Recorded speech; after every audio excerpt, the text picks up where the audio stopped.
Hello, welcome to another episode of SoFly. Uh, my name is Mitch. We've got Aldo. Oh, hi everybody. How's it going? Yeah, what are you doing, everybody? We got a fun episode here for you today. An episode in which we will be chatting about some really cool fishing trips we've recently taken that you too could take if you're so interested. You might be, because I don't know if these are necessarily on everyone's well, they kind of are, I guess. There's a long list of places you can go fishing Yeah. out there that everybody talks about, but maybe these haven't been thought about in a while on many people's minds. So yeah, we'll talk about those today.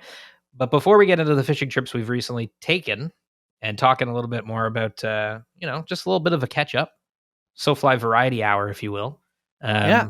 We're gonna chat. We're gonna do what we usually do, which is chat about some stuff upcoming in the community and bingo bango. Yeah, for sure. Well, it's October 15th when this show comes out, so autumn is, Present. it's present. It's kicking. It's awesome. I The love it. weather finally cooled off. Like it's just Obsessed. been really really really hot. And now it's not. So now if we can get the rain that brings in those Yeah. sweet Great Lakes steelhead, then I think we're going to be looking just good. Yeah, the swinging waters are a little low. Yeah, a little low. I was just looking at the charts. I was like, "Whoa, Uh-oh. jeez Louise!" But But yeah, I'm sure it'll come. fall's also a great time to do some predator fishing. So, if you're in Ontario, like pike and muskie should be on your mind too. It's like, Yeah, hey, which fish of 1,000 casts do you want to fish for? Steelhead or muskie? yeah. We've always thought steelhead is our fall season because that's what we focused on. But muskie is kind of moving into the picture a little bit more, isn't it?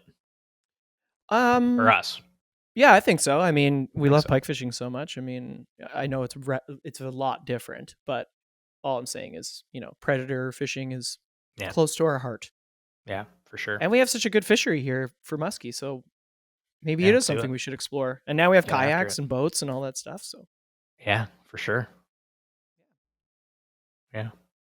but well, on that note, why don't we start with the community calendar, and we can start with the Monster Mash. Yes, Monster Mash indeed. is a muskie fly fishing like competition and meetup at Moira and Stocko Lake. It's $125 per person. It's October 25th, 26th, and 27th. Yeah. I think they're getting close to being sold out, which is great. And it's super cool. And I think, it's still in its infancy, but this is not the first year they've done it.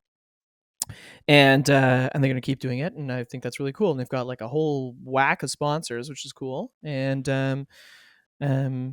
yeah, I think that's going to be really, really fun. What day is it again? Did you say? It is October 25th, 26th, and 27th. So 2 weekends from now. Yeah. So I guess 10, like if you're listening to this when it comes out October 15th, it's 10 days from now. It's right around the corner.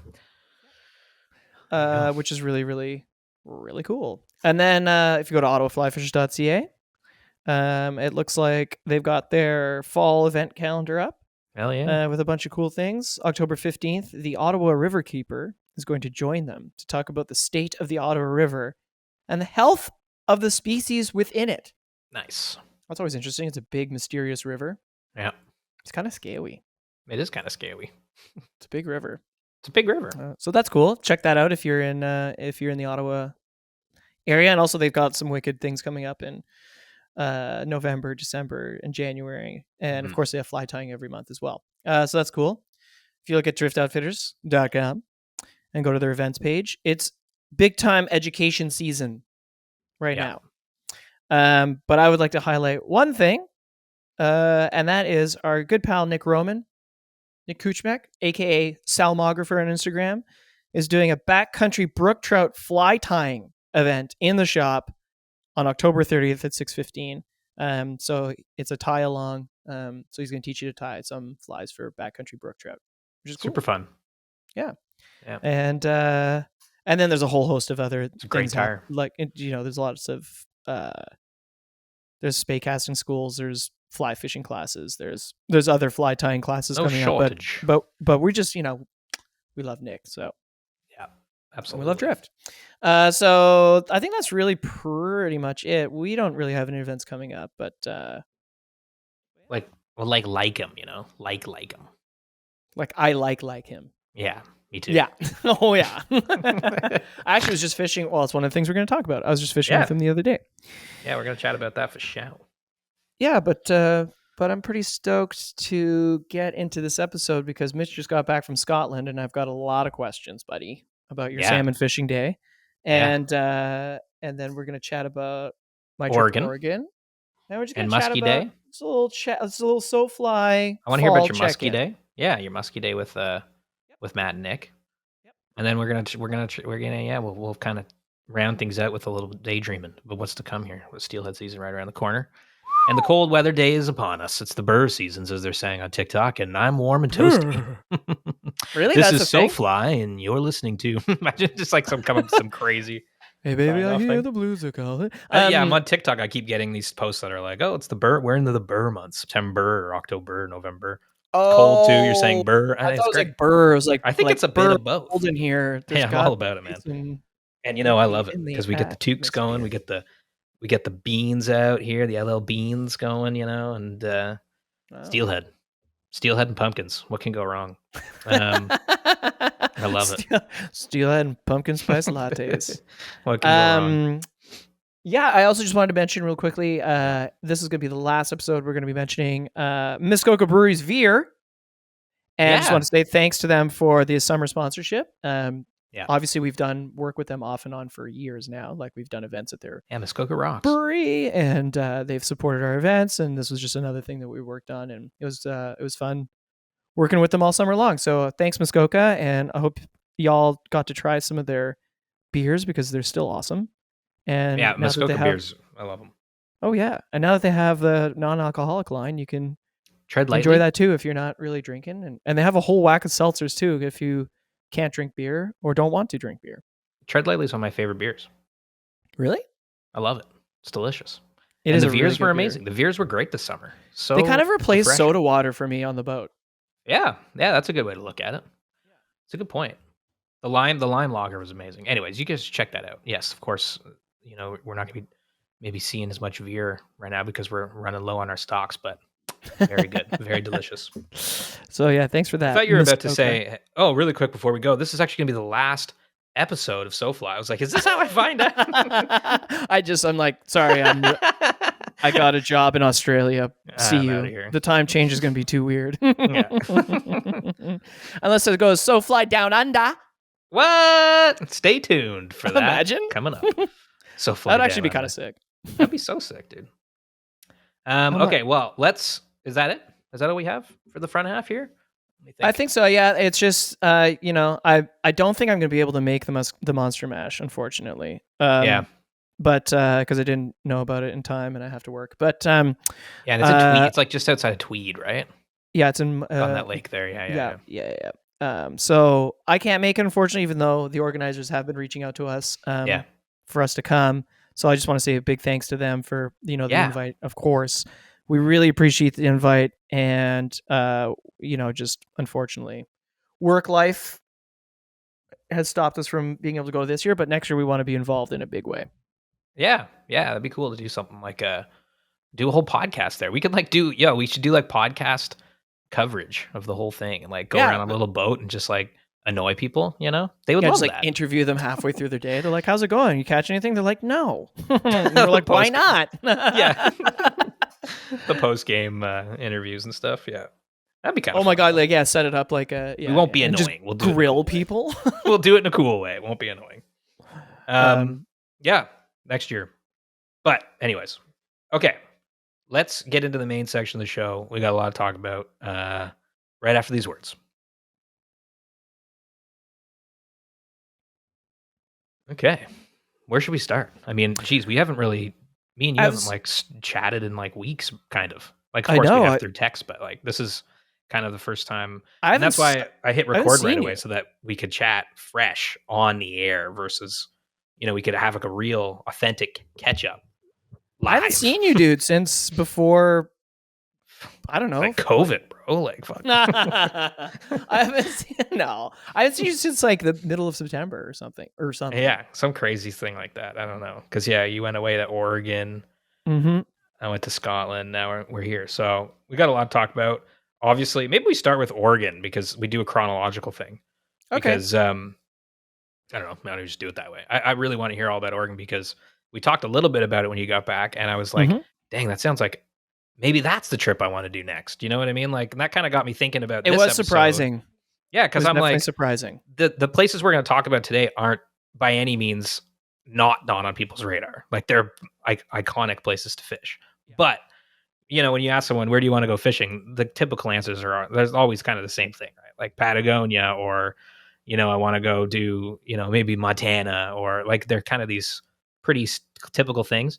I think these places people would also go, oh hell yeah, I want to do that. So that's why it's like, okay, well let's talk about how we did it, what it was like, and why you should do it too. Maybe you know Love that. Oregon sounds like it was a pretty accessible thing to do, and the fishing was amazing. To sort of start this with an overarching how Yeah. she won.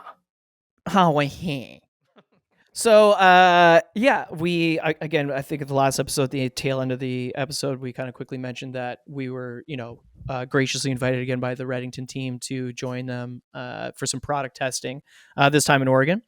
There's some new rods coming out within the next year or so that are replacing some other rods. I can't give too much away, but essentially, it's going to be a lot of trout stuff. Yeah. And just refining their trout lines because if you've followed Reddington recently, they really got into kits and focusing on kits, and I think they did an awesome job. I think the field kits rock, and I think the Wrangler kit is a great way for people to get into fishing. I think they're awesome. That's a great thing to do, but it did come at the expense of maybe some of their other development, and now they have a new dedicated engineer, rod designer, Brandon, who we met in Denver, and we'll have Splendid him fellow. Splendid fellow. We'll have him on the show eventually, but he's all fired up to refine all the Reddington rods, and it was cool getting to fish. Like him and I fished a section of one of the rivers one day together, and he was asking me like real time feedback, and it was kind of interesting to actually like think about your feedback aside from like just casting a rod. You're like, I like it, and he's like, yeah, but why do you like it? Yeah. I'm like, what right. about it? Yeah.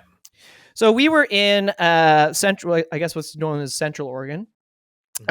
We were staying in a town called Sun River, which is close to Bend. It would be the biggest town.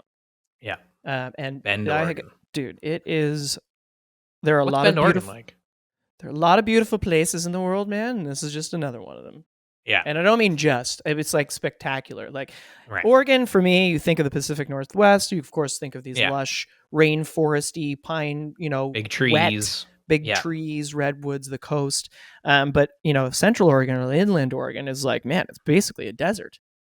So there's still like trees and stuff, but desert I mean, in the way of like what Montana desert or British Columbia, like kind of northern. Yeah, like the interior of BC. If you ever go into your Kamloops, or you're right, if you're ever around Missoula, Montana, or something like that, like around that kind of shrubbery. Yes, and very dry during the days. Yeah. Very dry, and then we were mainly fishing. Well, not mainly. We were fishing different sections of the Deschutes River the whole time.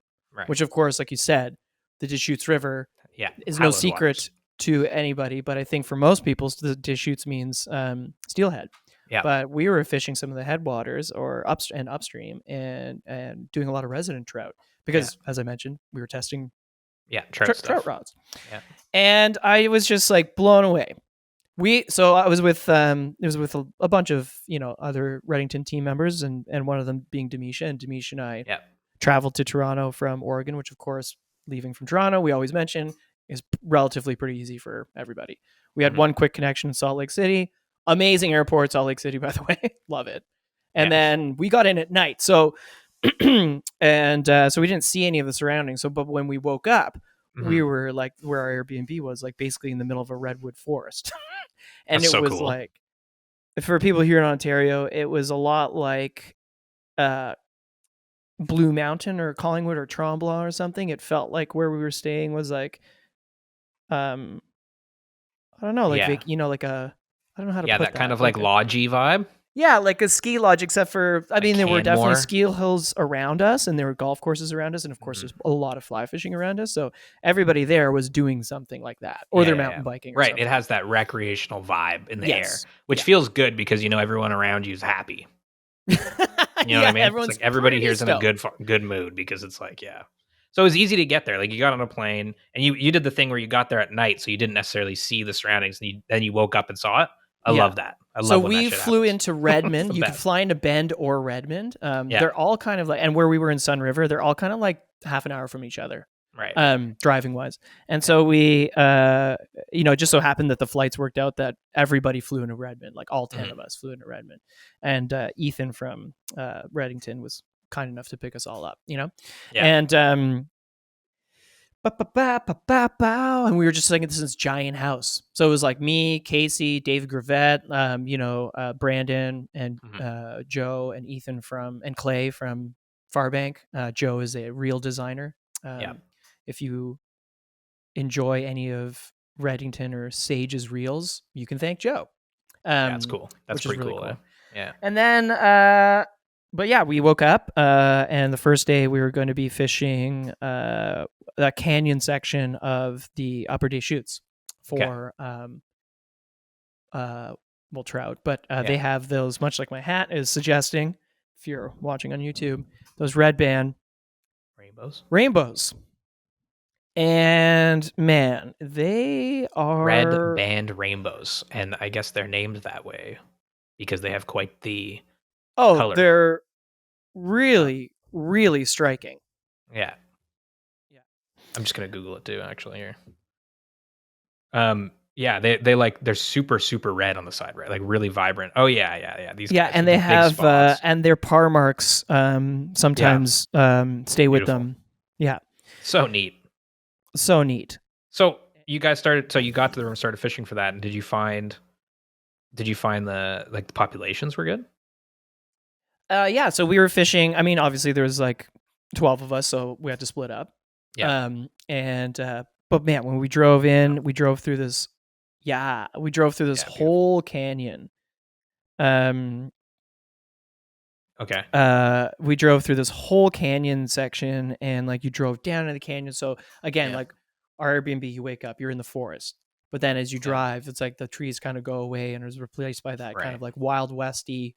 Yeah. Also, Yeah. Bend is a big climbing area. There's lots of mountains, lots of rocks. There's Right. there's a lot of famous climbs around there too. So there's a lot of like recreation happening, and just trying to paint a picture of what this place looks like. Sure. So yeah, we just like now we're just in this like canyon with Mhm. like small shrubs and stuff, and we're like clambering down rocks, but the river is like cold, ice cold, and it's like blue as can be. Yeah. And it's like just like this lovely, beautiful trout stream. And we get to fish, dry dropper, hopper dropper, which of course around here we don't do that often because we're all single barbless. So Mhm. that's always really, really fun I love hopper droppers when we get to in do a that. big Yeah. way. Yes, the red band trout. Sorry, it's just one last thing on the red bands. They're a Mhm. subspecies of rainbow trout in native to the Columbia River and its tributaries in Idaho, Oregon, Washington, and Montana. Cool. Yeah. So just a very vibrant rainbow. And there's But browns, of course. yeah. Was there Um, any cutties? No cutties there. no, but I love fishing for rainbows. I know you do Yeah. too, Oh man. and it was really fun. And we got into fish pretty much right away. There wasn't anything Awesome. crazy. We were like I think Clay caught the biggest fish that day, and it was like a 19-inch brown. Okay. Decent. Yeah. That's But good. they were a lot of fish. But there was numbers, tons. And it was just like a beautiful day. It was like super sunny. It Yeah. was and it was just fun getting to know, like I fished a lot with Mac on the Yeah. fly, Yeah. who we met in Denver, and her and I Yeah. shared the She's great. river, and got to know each other, and that was really fun. Yeah. It was her Yeah. birthday, right? Happy birthday, Mac. And it was her birthday and my birthday. And it was your birthday. Yeah. That's right. Yeah. It was great. Happy birthday, man. Hey, thanks, man. It was a great way to spend a birthday. But yeah, Yeah. I was really surprised. Like, fishing the Deschutes was really beautiful. And there wasn't anything like gear setup wise, like mind blowing. Like we were No. just on 5 weights. I had Yep. a chubby Chernobyl. Yeah. And then underneath it, I was just, trailing with nymphs, baby. Yeah. That's Huge. awesome. That's super fun.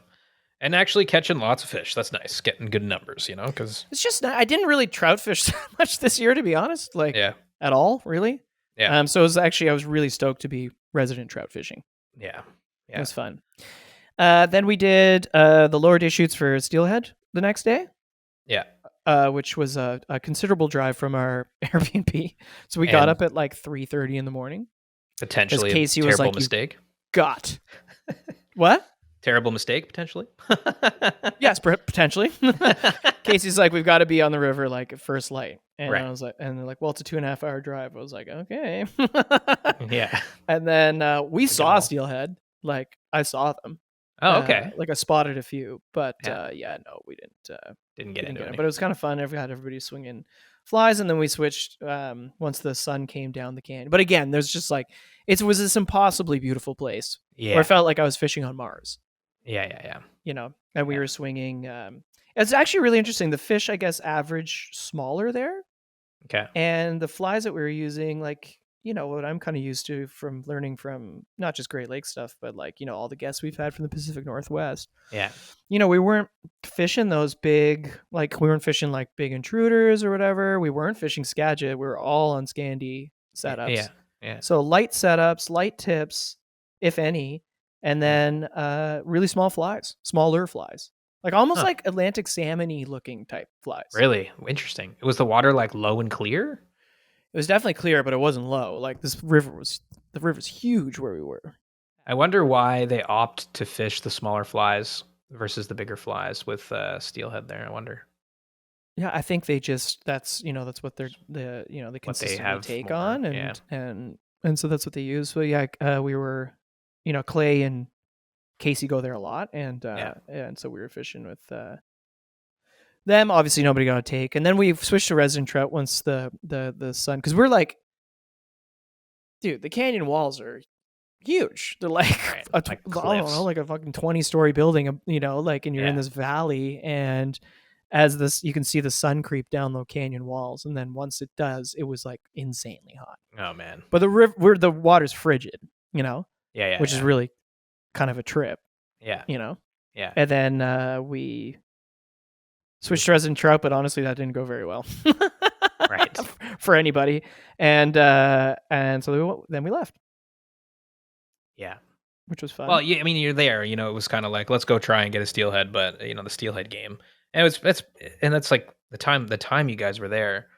Was it a kind of a weird window to be there? Like, where's No, it was like the beginning of the season. I think The just the beginning? run hadn't Hasn't shown up really. because Yeah. we've been hearing reports of apparently this year is like the best year in That's what I've been a hearing. while, Yeah. and but Which is awesome.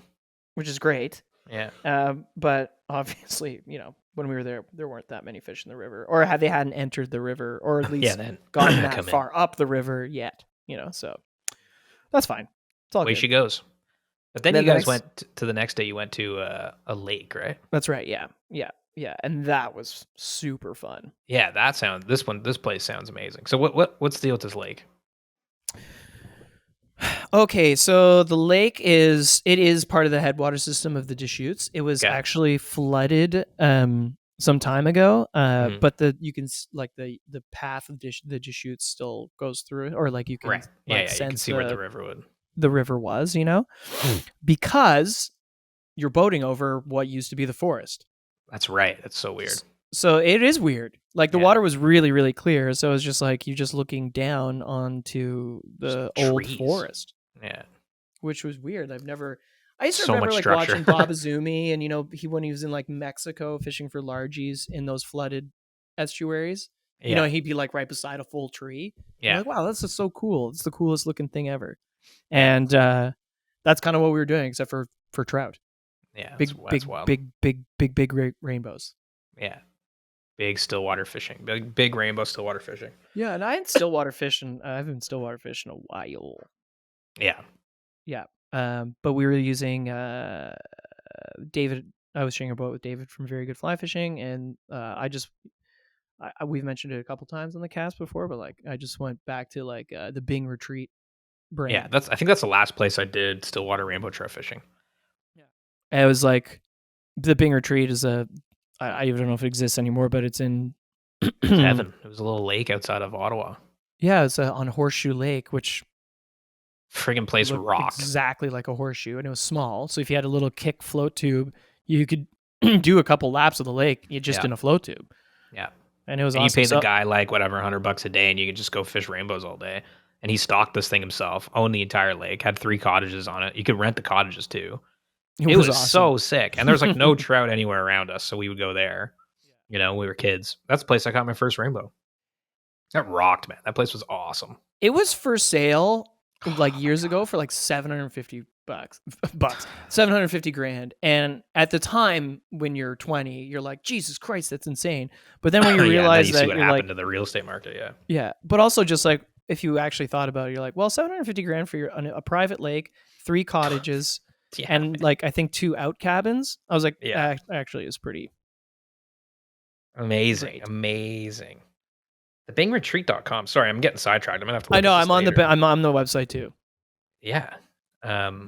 It's just. Like, and when we worked at when I worked at Green Drake, we would do our lessons here. Yeah, and what's his face? Cam used to guide there. And there was a small. It wasn't a fly shop, but you could buy flies there, and they were all Cam's flies. Yeah. Cameron Sangster, awesome. For anybody that knows Cam. It was a great time. But anyway, so my brain went back to here, which is we would fish, me and Cam anyway, we would fish balanced leeches. Yeah. Or like leech patterns. And we would fish or like a damselfly or something.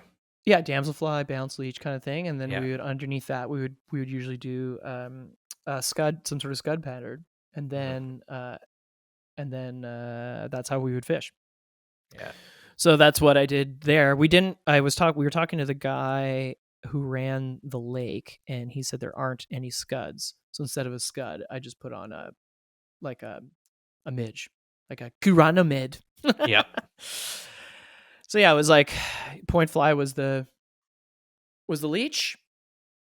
Then we had the nymph, and then I had that all underneath an indicator, but we were stripping. I was still stripping that. I just had the indicator to suspend the whole thing. It seemed to work out for us. Dave and I were like filming and kind of fucking around, so we were kind of the last boat to get to what I'll say is the fishing grounds. Mm-hmm. And everybody had their little spot picked, and we were just like, well, I don't know where to go. We're just in this mess of trees, and then all of a sudden we saw a few fish rising, and we're like, okay, well, and then we saw a few, like we literally saw a few fish swimming around, and we're like, okay, well, here feels good.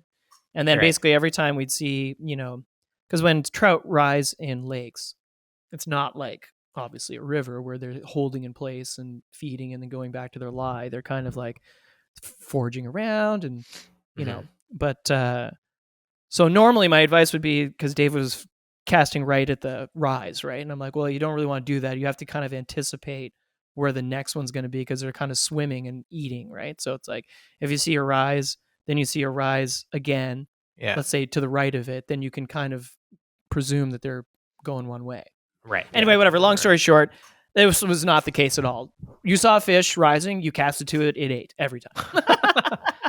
And we were like slamming fish, and then I think we were the kind of the you first said these fish were stocked fish?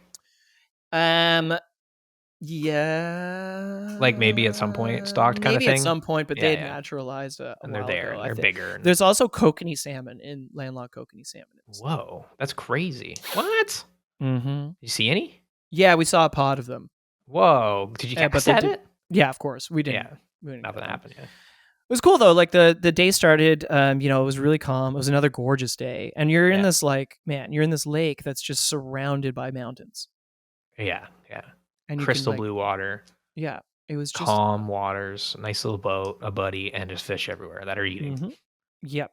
It was easy wild. to get to as well, right? Like not hard. And again, like I think maybe this aside from our the super long journey of going to Steelhead, this was 30 minutes from the Airbnb. From the Airbnb. So yeah, if you look up like Sun River, Oregon. Yeah. It's not. This generally sounds like such an awesome place to go explore, because there's stillwater lakes with lots of fish. The river's got lots of resident trout. It's definitely another place for the list in that sense, Oh yeah, and most of the Yeah. places we went to, including this reservoir, was uh um there was camping everywhere, Yeah, that's cool. like There's no public grizzlies, camps. like you said, right? That's cool. Or like maybe less grizzlies. No, there there were no there were no See, I like the grizzlies. sounds of this because, like, I'm bummed I missed the trip. And when you were telling me about it, we've been saying for so long we got to go back to Montana, which obviously we do. It's amazing, but this place sounds like another contender for just a little fun little rip out west. Well, the cool thing about it was like, yeah, we just really yeah, like Loved it. it's felt really easy to. I mean, obviously, like most places now, you can buy your fishing licenses online. All that the whole logistics of that is really easy, and this was no different. Like there had Yeah. a 5-day non-resident fishing license. Hmm. Pick up your license, tons of public access, and it just felt like you could really access the water really easily. Obviously, on this lake, there's a fee because you're renting a boat. Duh. Yeah, yeah, But like, if you had your own boat, I don't think there's a fee, that's cool. and then you can camp there, and then which was great. Just catch tons of trout. I mean, it sounds awesome. I like the sounds of that. Lots of trout. Yeah, it was great, So and it's sick. just beautiful, man. Yeah, yeah, yeah, You know, yeah. and you're on the Deschutes, which is like hallowed ground. So, what was your favorite part of the whole trip? Well, the Was it that last lake? day was a spring. We fished a spring creek, and that was my favorite Right. day. The Spring Creek. Yes. Tell me about the Spring Creek. Same thing, rainbows, and yeah, we just show up to again. The team all split up, but I was fishing Yeah. with David and Clay and Demisha and Yeah. Peyton and Joe It's a good crew. Joe and Brandon, the reel and Yeah. rod designers. So this is the day Yeah. I was spending with Brandon. Yeah. And yeah, we show up, we park the car, we get ready. We're like, oh, okay, I wonder where we got to go find these fish. And then the stretch of river right by the parking lot was just like, and this water's, if you ever fish Spring Creek, there's basically no water. It seems like the trout are floating Yeah. in air at some points. And Yeah. you're like, I was like, oh, there's a fish. I was like, oh, there's hundreds of fish right here. And then, we were just dry fly fishing all day long, which is like, of course, when you hit a day like that, is like the most magical Super day fun. on earth, right? Yeah. Like the day started with big caddises coming off, so we got to fish big dry flies. And there was like a PMD hatch, and then as the day went on, smaller midges. But it was just dry flies all day long. Amazing. Yeah, that's sweet, man. Just dry flies on a Spring Creek in Oregon. I mean, that sounds rad. So Oh you man, did. like watching it was cool because you could see, obviously it's cool watching the trout swim and feed and stuff like Yeah. that, but like you could see at least the bigger caddis flies, you could see them swimming up to the surface to hatch. That's I've never seen crazy that because it's before. just so clear. Yeah, I've never seen that before. And you see them No. emerge and stuff, and then all of a sudden you see a trout come and smoke it, and it's like Like, it oh, was there you amazing. go. The life cycle, or like everything we've read about. It's right. You just saw it. Yeah, Fact. it was really, really, really cool. I've seen bugs emerge before, but like Yeah. Not like to that. see though. them Come off of swim, the. I don't know, man. It was Yeah, yeah, yeah. really, really Coming cool. off But the yeah, bottom, basically. I think to your point, Mitch. Like, I think obviously, if people think about going out west, Mhm. or fish, or I guess exploring the Deschutes. I'm sure people know about the Deschutes River. I'm not the upper No, Deschutes of and course. all of its tributaries and stuff like that. Obviously, Yeah. there's fly shops everywhere, etc.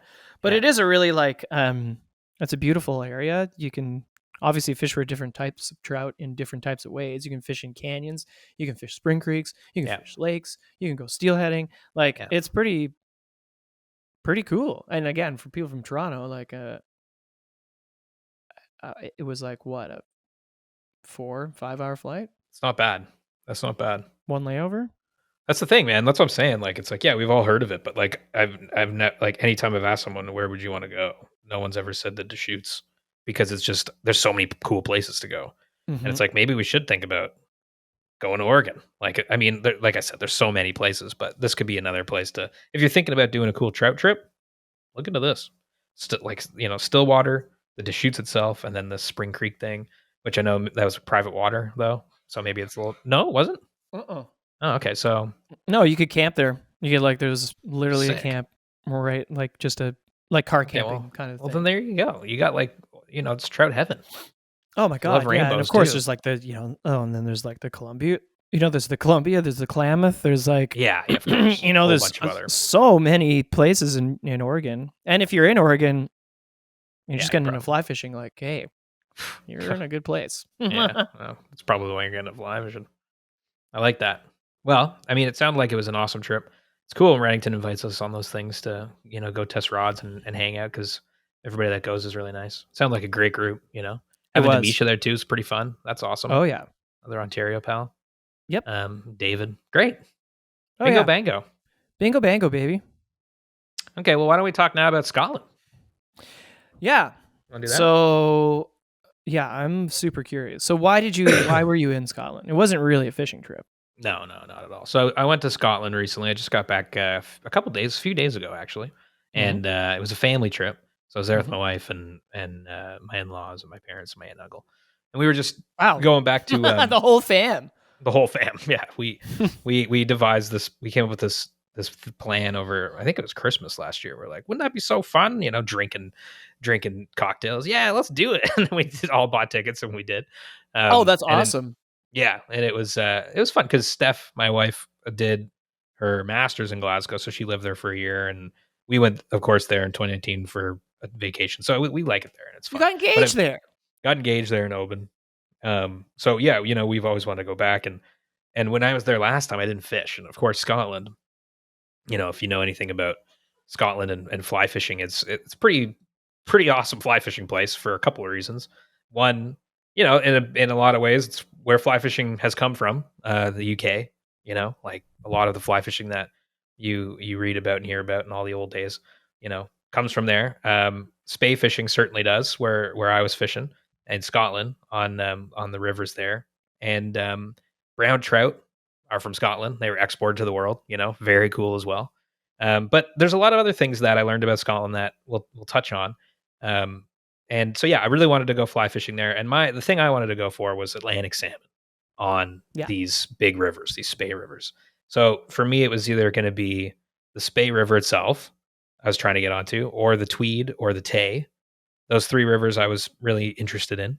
And I found this guide in outside Edinburgh who he is an amazing Atlantic salmon angler, wicked caster. His name's Calum. He owns a company called Scotia Guiding, and he's Oh, based, like cool. I said, out of Edinburgh. He's uh he's kind of like, I think he's got a pretty good rep over there in terms of like, the Atlantic salmon guy to kind of hit up. He's great, and we went out on the water and had a blast. He's just an awesome guy to spend a day on the water with. Now, Hmm. when I messaged him, I was like, I want to catch Atlantic salmon. He's like, all right, let's do the Tay for this reason, that reason.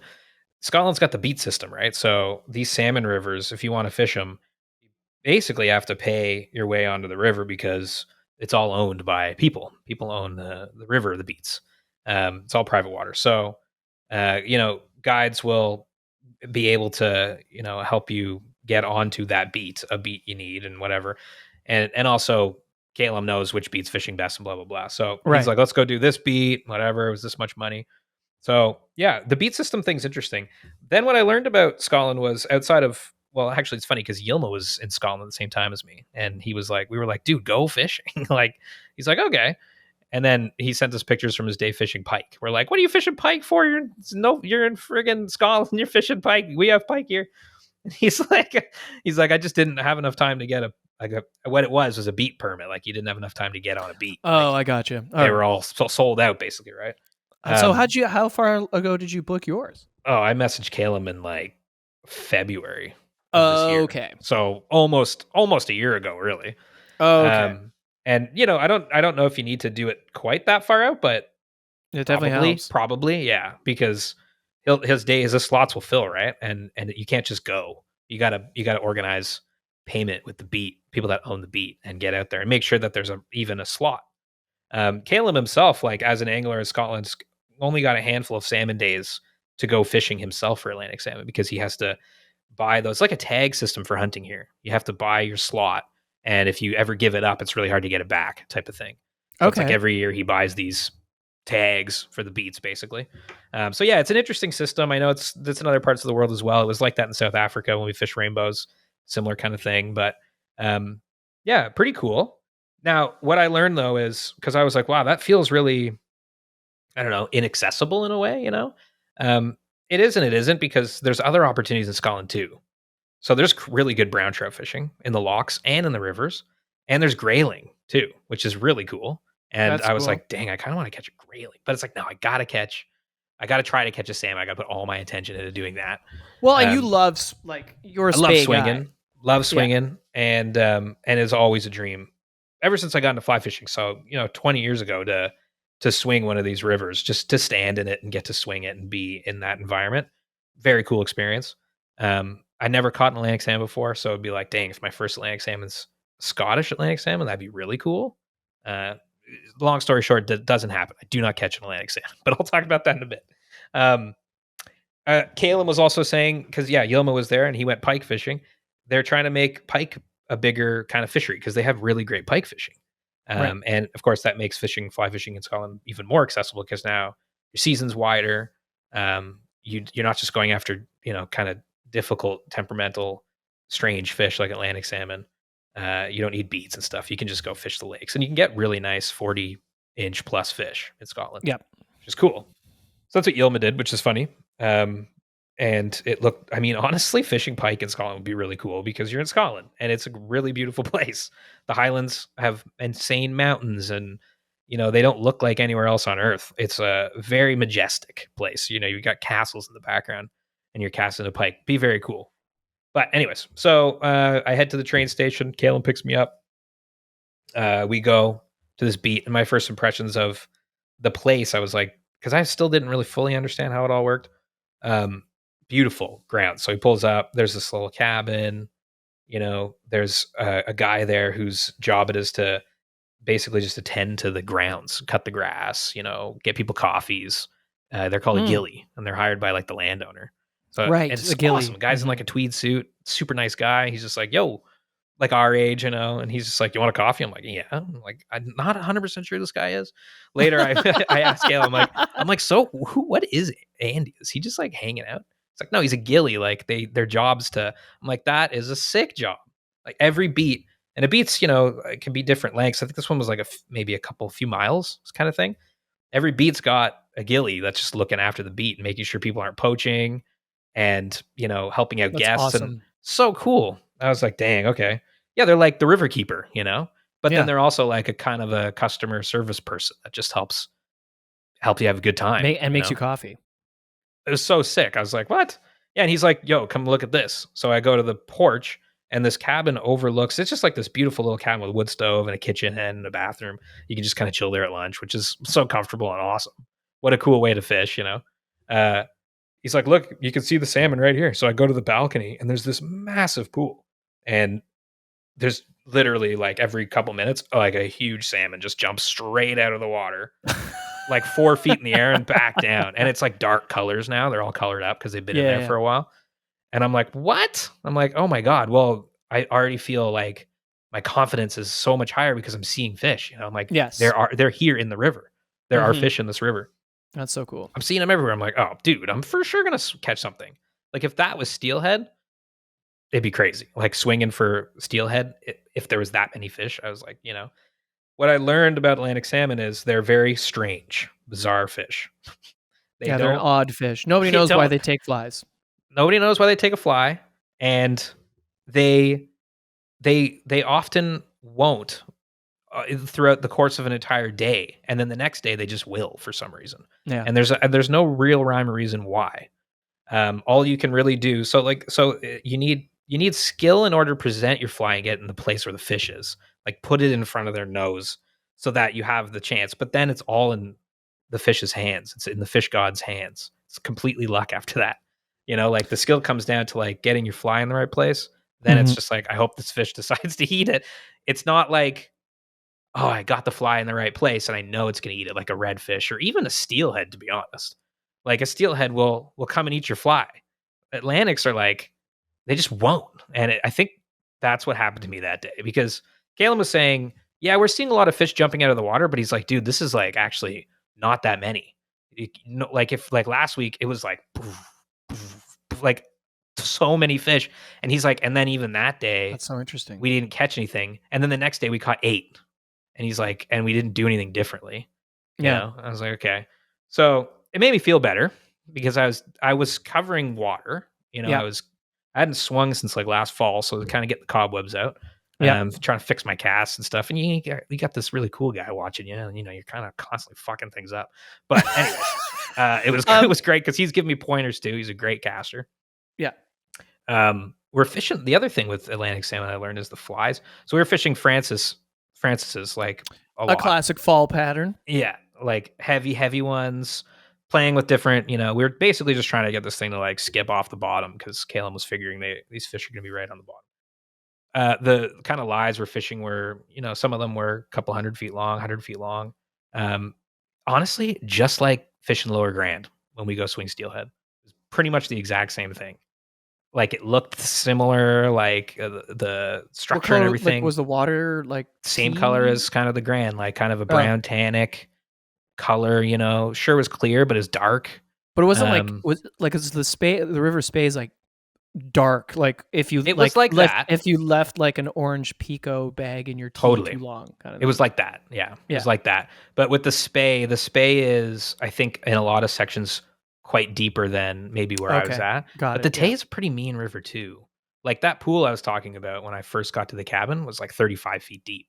And you can't swing that pool because there's really weird currents. He's like, we just never catch. The Gilly Andy was like, we just never catch salmon on flies in there. But they'll rip spinning rods through it and like bang salmon. They're like sick, like that's the other thing. Caleb's like, do you want to spin fish for part of the day? I'm like, I didn't say no. I was like, I really wanted to just try to get one on a fly. Like, yeah, of course. There's no way in hell I was going to catch my first Atlantic salmon and a salmon in Scotland on a spinning reel. I couldn't do it. I wouldn't be able to tell anyone. What am I going to say? I'd be like, what? I can't do that. So I had to keep trying to fly. But it doesn't. I don't think it really mattered because just nothing was happening. Anyways, fished really. It was beautiful fishing there because again, like there's this old stone bridge that's like 1 billion years old. Like there's a castle in the background and these crazy mountains, and you're just like, this place is whack, man. And it is where Spey fishing, the Tay, the Tweed, the Spey, like this is where Spey fishing really comes from. So yeah, it was cool to do it there. What were the like was it, like what was like not in like a gear nerdy kind of way, but like was it like what versus the equipment you use here? Like were they pretty like similar, much bigger rods? Or? Yeah, 15-foot rods. Oh, damn. We were using Skagit and a Scandi setup, so I was doing both. We were running Francis flies, some of them with weighted tungsten head, and then we did some really small flies that almost just looked like a hook with a bit of sparkly material. And Caleb's like, can you imagine that salmon hits that? It was legit. If you're watching on YouTube, it's like that big and just like a little bit like of a dime, like the size of a dime, maybe smaller even than a dime? maybe even a little bit smaller, and just the that's amount crazy. of material. Yeah, and I'm like, why? He's like, I don't know why Atlantic salmon decide they want to eat this. It makes no sense. But then you throw like a 4-inch thing, and the whole thing with Atlantic salmon, it's like, oh, you're pissing them off. They're aggressive. They're just trying to swat it away, or they bite it at So why wouldn't they hit something big that looks like a threat? No, they go for the friggin' thing that looks like it could be a stone. And they're like, I don't want to eat that. It doesn't make any sense. So very kind of random and frustrating and not and interesting and blah, blah, blah. But then, so we were running a Scandi setup, a Skagit setup, 15-foot loop rods with loop reels as well. Oh, that's fun. Yeah. And 15 feet. Wow. For everyone listening at home, we run like 11-foot, 12-foot rods max over here because our rivers aren't big. Mind you, like this section was, like I said, quite similar to Lower Grand, and so like widthwise, like it was pretty similar. Oh, okay, yeah. But depth very different. Like the Lower Grand, I mean, we get 12 feet max there. Like again, that one pool I said was 35, but still, most of the runs were maybe 5 feet, 6 feet. So poly leaders. So we were getting down, and then we switched it up. And what I was doing at one point was, so I would go through the Francis, then I would go back through. If I didn't see any fish jump, or we didn't see any fish jump, we'd go back through with a sunray. Have you ever Shadow. seen a Yeah. sunray? Yeah. Yeah. Me and Big tube Scott. streamer. Yeah, me and Scott and Kate were at at dusk, because you're in Nova Scotia, you're allowed to Yeah. fish until dusk. And right before your last 5 casts, you rip a sunray. Yeah. Just kind of shake up the pool, right? Make the Yeah. kind of piss the fish off. Maybe Mhm. they'll hit it. But even if they Mhm. don't hit it, they'll start, getting all looking around and getting all Yeah, they'll spooked. get all And freaked out. yeah, you almost want to spook them and piss them off. Were Oh, you? Because yeah. okay, because yeah, Oh, yeah. we would finish the swing, and then I would tuck that rod underneath my arm and hand Yeah. over hand it back, Yeah. and like Scott was like, as fast as you possibly can. Yeah. That was and killing. and just like it creates this crazy wake, and I did get chased by a salmon. Yeah. I didn't Oh, hook yeah, it, yeah. but He it's was like, wild. "Dude, I've hooked tons of salmon doing this." He's like, "But also they'll kind of just tail at it or they'll just jump at it." But then it's Yeah, like, they'll like "Great. Then we'll go through the Francis and maybe they're more on edge and they're like, fuck whatever's around me, I'm going to eat it, I'm going to hit it." And then he'll get it on a Francis. So we were doing that. But no, with the Sunray, I was like bombing out a cast as far as I could.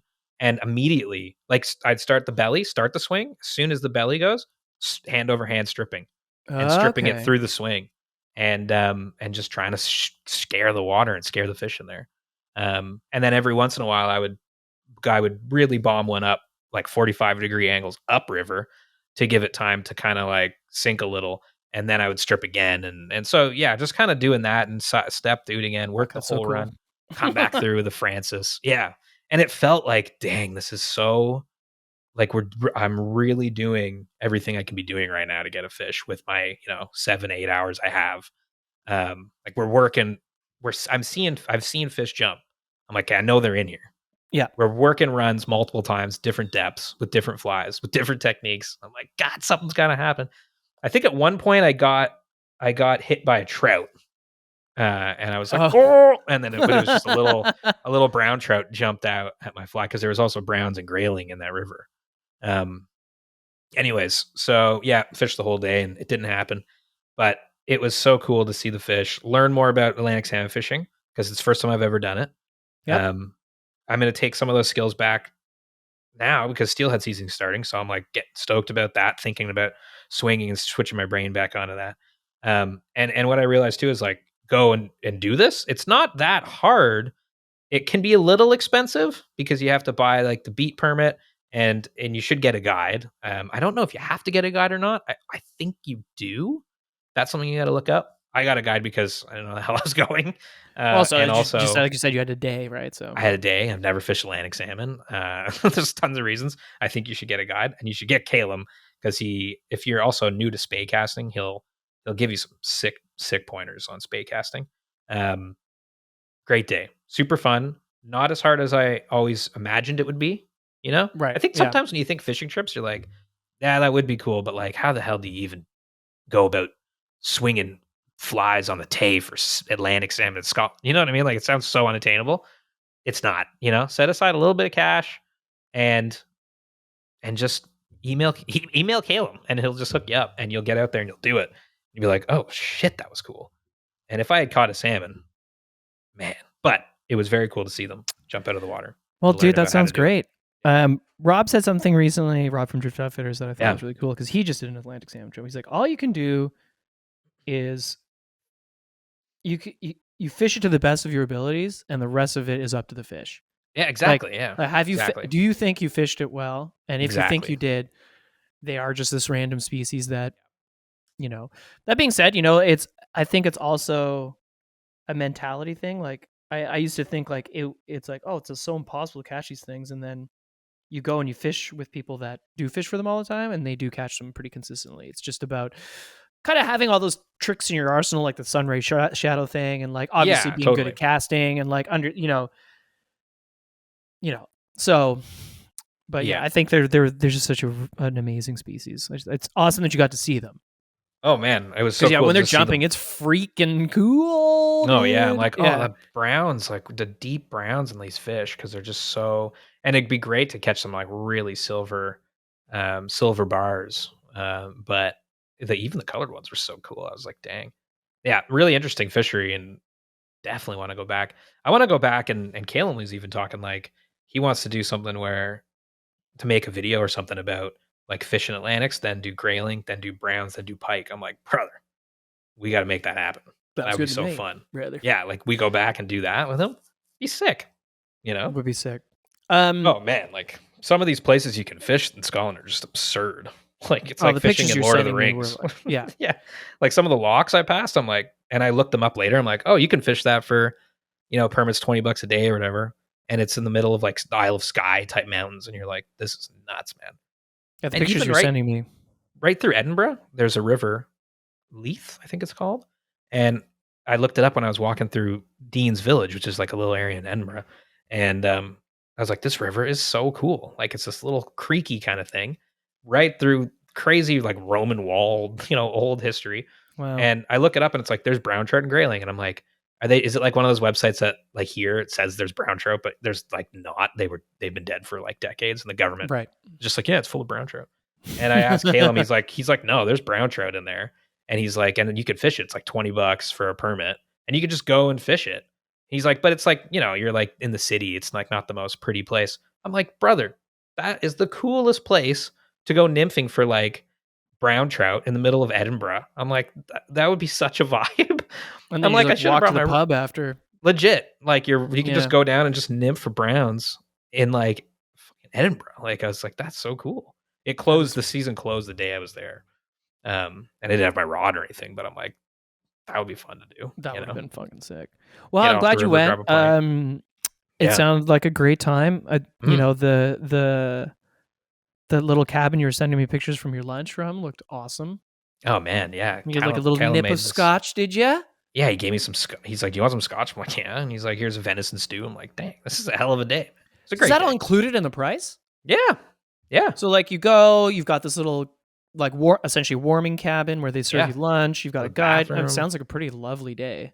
Yeah, very lovely. Like Yeah. and I was like, man, if this is, if this was like, if we were rich and owned that land or something, and this was like how we fish the fall, I'm like, this would be insane. Yeah, that'd be Like, sick. oh my Well, I god. hope you're ready to, get covered in mud on the naughty and, Yeah, and piss and exactly. shit Yeah. in the woods. Walk like 6 hours to get to our fishing spots through like crazy. Yeah, I'm like, Yeah. Well, I mean, it's nice because like, you were on vacation, you work very hard, and like it's nice to have a nice day like that. For sure. Yeah, it was great. It was super fun. You said one thing that I'll just ask and then we can move on. Yeah. If you want to. You said I'm stoked to take some of the skills I learned on that day to Yeah. steelhead. Like what Yeah. is there one in particular where like I never thought of that before or I think maybe the sunray, stripping the sunray thing. Like, why don't we try that for steelhead? Like, I don't know why that wouldn't do something. Like, I've seen steelhead follow a fly for quite a ways. Like they Right. see a fly from a while away and they'll come and chase it for. So why wouldn't a big fly, flashy fly, really being stripped through, a swing do something to a steelhead? Maybe that would be something worth trying, or even like on a really slower swing, doing some Right. stripping. Like I've never really stripped my swing or like fucked with my swing. I've always been like, don't mess with the swing. But when I saw Caleb and he's like, just strip it during the swing. I'm like, that's so weird. I've never thought about the swing in that way. But why wouldn't that work for a steelhead? Yeah, I mean, certainly Yeah. our Great Lakes steelhead, like they're pretty fired up. Yeah, and it's like the meal's coming and it's going so quickly, and they have no Yeah. time to think except just like hit. And I've seen Yeah. that type of thing work for muskie and pike and fish in general. Like I've seen it work with my cats, where they get triggered by some movement and it's gone. They know it's going to go so fast that they have to just crush it. So I'm like, man, doing the stripping thing Yeah. with like an intruder, Yeah. But I don't know. Maybe steelhead get sometimes a little more spooked, and that might freak them out. I don't know. I feel like a fall steelhead would Mhm. definitely be fired up enough. Mhm. Before Yeah, but to- even like a spring steelhead where it Oh, starts that's true. Yeah, yeah. being a little bit more trouty, and thinking a Mhm. little bit more like trout. But maybe that would spook it too because I don't know. But also what I meant was also just like thinking about swinging again and like right all the different little nuances of the cast and Right. and getting the right swing and water levels and what leaders and depths am I fishing, all that kind of stuff. I'm just thinking about again. It's been a long spring summer of not that. So Yeah. It's kind Been a of lot of fun to bass get back fishing. into let's get the tubes out. Let's get the sink tips going. Let's get the big rods out. It's gonna be fun. I'm stoked. Oh yeah, let's grease those lines, brother. Yeah, grease them up. That's cool. But yeah, totally cool experience, and I want to do it again because it rocks. And yeah, shout out again to Caleb. Awesome. We're gonna have him on the show maybe in December to talk about Scotland fly fishing some more and hear from him. He's I a would great love that. angler, and he knows like a lot of the peeps we know. He's like, oh, I love Hook Hay stuff. He's like, Oh. I'm following Hook Hay for so long. I love them. I'm like, yeah, we love Hook Nice. Hay. Yeah. So Jared too, Fly Lords. He was like, oh, I was talking to the Fly Lords guys at one point. I'm like, oh man. So I mean, it's everybody knows everybody in fly fishing, but it's funny when you're like somewhere so different. Like you're in Scotland, you're just talking about people you know. But yeah, it was a good time. We got to go, man. We got That's to go awesome. do that. Yeah, it'd be great. But to do we that. got to go. We got to go to the Gasp. We got to go to the out east again. We got to go swing for Oh, we gotta salmon go in our home. Yeah, we do a little Nova Scotia trip for sure. Yeah, big time. Well, that's 2 trips that were super fun. So I'm just recent. looking at more things Yeah. about Scotland and the North American connection of the brown trout. Yeah. 1885, brown trout eggs from Loch Leven, Scotland, arrived in New York. These Loch Leven brown trout were distributed to the same hatcheries all around. That's so cool, eh? New York and Michigan. Imagine being those fish. You're just like, what the hell is going on? Yeah. These guys drive on the other side of the road.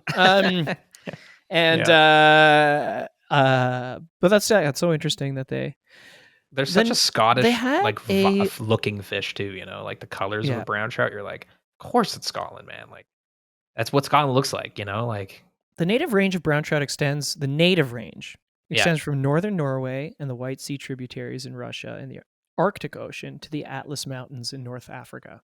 Oh wow. That was their native range. The go. western limit of their native range is Iceland. Yes, right. While the eastern limit is the Aral Sea tributaries in Afghanistan and Pakistan. Wow, that's cool. That's their native range. Obviously, they are everywhere now. Yeah, they're everywhere now. Yeah, but that's really interesting. But a North American connection to Scotland was those Loch Leven brown trouts. Getting exported, yeah. 1885, brother. That's right. Yeah, so cool. Yeah, Iceland is the next one on the list because I'd love to go there to fish browns. I mean, obviously, Iceland browns look absolutely incredible. Insane. And Atlantic salmon. Yes. Yeah, for sure. Yeah, I love Atlantic salmon. They're awesome. That's cool, man. I'm glad you had a great trip. And it sounds like you had a wicked day. And I know that we mentioned Yelmo was in Scotland randomly at the same time. And he did catch a pike, everybody. He did. Just a little guy. Let's not get carried away here, okay? He's not on the show anymore.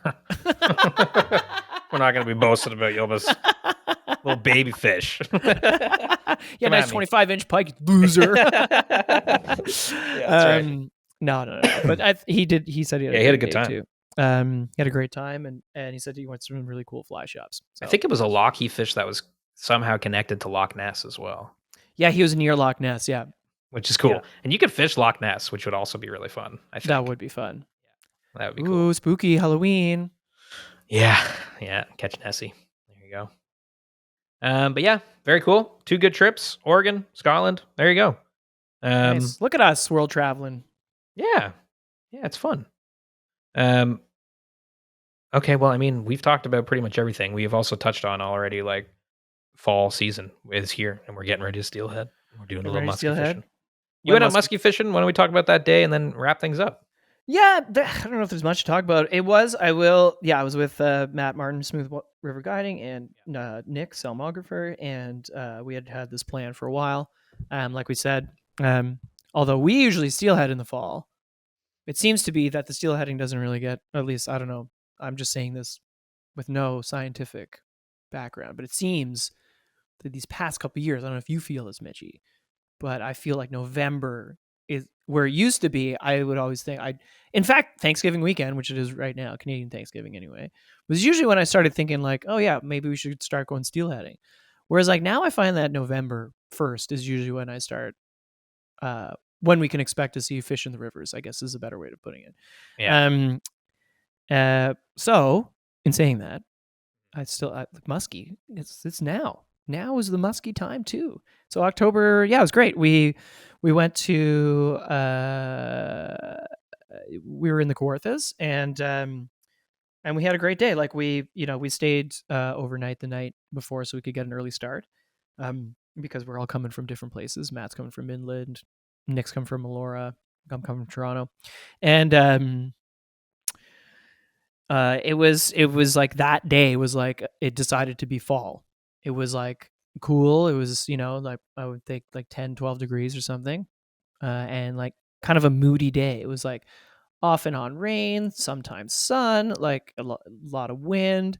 And in the morning we did really well. Like again, we didn't get anything to the boat, but we were fishing pretty hard in every spot we went to. We at least saw a fish or had a follow, which like had us pretty fired That's up. We're pretty like, cool. okay, it feels like it might happen today, And then Matt got an eat, and unfortunately it got off.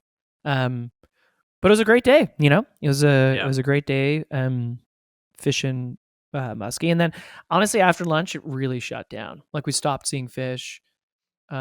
Just everything was just kind of, it felt like the window had passed, if that makes any sense. Because we got there, like we're seeing fish, we're getting follows, and then after lunch it just kind of went wow. Yeah. Matt has a live scope now on the boat. Fuck, those things are cool, but holy shit, they're expensive. Yeah. Is that like the forward facing sonar type of thing? Well, yeah, you can point the thing and you can Right. you can do the So he's went side for it, facing, forward facing. Matt, you dirty dog. Yeah. What'd you say? It's big? No, it's expensive. Expensive. Yeah. It's cool. Like I've used one on Adam Valley's boat before, Yeah. but Yeah. man, that thing is what a wild piece of technology. Yeah. Yeah. There's a lot of different opinions about the live scopes. I mean, personally, I don't think they should be allowed in tournament fishing. Like, I No, don't know of course where your not. skill goes. Yeah. Like, How much of a what kind of scope did you invest in? Yeah. you know what I What's mean? how many sonars are you running? Yeah. I'm not a Bassmasters fan per se, but No. there's but for the people that do it, I feel like certainly a live scope is probably a piece of technology you shouldn't be allowed to have. I don't know. Yeah. Like, For sure. where's the skill? Totally. There's a lot of skill. Don't get me wrong. These and getting guys the are fish to eat, I guess. crazy fishy. But at the same time, I feel like if you're competing, maybe the live Has scope. technology gone too far?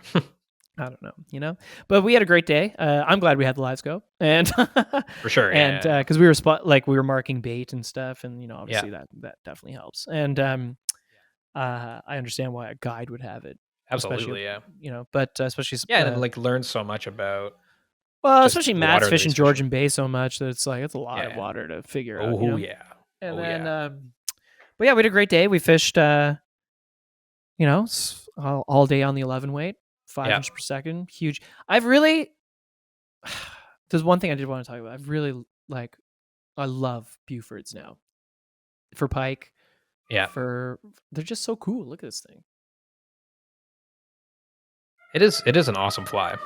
It just moves so much water, and then like obviously if you're on a floating line, it's not going too deep, but on the 5 inch per second, man, you're just like chugging underwater. Yeah. And it just looks so awesome. I'm pretty sold on. I got a time. They just take so much. Look how much material this is.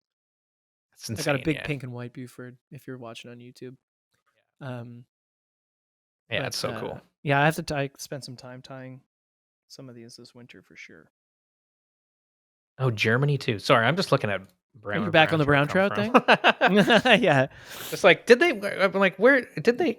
Did they in North America? Were they all from Scotland? No, of course not. They're also from Germany, and they mixed eggs and stuff. But anyways, still, it's very Scottish fish. Bufords are great. Love them. Yeah, I love them. And yeah, I started getting a lot of I was fishing one at Old Post Lodge too. Yep. And I was, we were catching fish. I just, for a while, I just associated with muskie. I was like, why am I not throwing this for pike? Of course. Yeah. So dumb. It's not that That's the thing with like the musky flies. Sometimes they're like not even that huge necessarily. It's just like, you know what I mean? It's like, oh yeah, like I always used to think muskie, the biggest fly in the world, like the fly the size of me. Yeah. It's like not necessarily true. I mean, of course there are some pretty big water moving flies, but T-bones. yeah, Those T-bones T-bones are are huge. yeah, they are. But yeah, like why wouldn't that work for a pike, But it's a lovely fall day. Fall's here. It's autumn 2024. Let's let's Yep. let's try Get and catch after some it, folks. muskie, and when the steelhead come in, we need some rain. Yeah. Our friends in New York, I'm looking at Peyton and David, and they seem to be getting into some migratory fish down there. So, Oh yeah, I'm sure there's already a few in the rivers, but definitely, but definitely some water would be good. That's the thing is like Buffalo, that side of the lake, they always get so much more precipitation, whether it be snow or rain, than us. Yeah, well, hopefully we get some soon. I'm sure we will. We'll, For sure. I think there's some in the forecast this week, brother. We'll hope. We'll hope. Or we'll just start going down there with buckets of water and throwing it in ourselves. Where are these fish? Great. Thank you everybody for listening. I think that's the show in a nutshell. It's been fun chatting and catching up. And we'll get out and hit the water soon, eh? Oh yeah, buddy. Hell yeah. Oh yeah. Awesome. Okay, well, I guess that's it, everybody. Have a great everybody. what were you gonna say? I was gonna say, well, this comes out the 15th, which is tomorrow. I was gonna say, I hope everybody had a great long weekend. Yeah, happy Thanksgiving up here in Canada. Mm-hmm. And excellent. Okay, thank you so much for listening. This is from me, Mitch, Aldo. Bye, everybody. Take care. Comb your hair.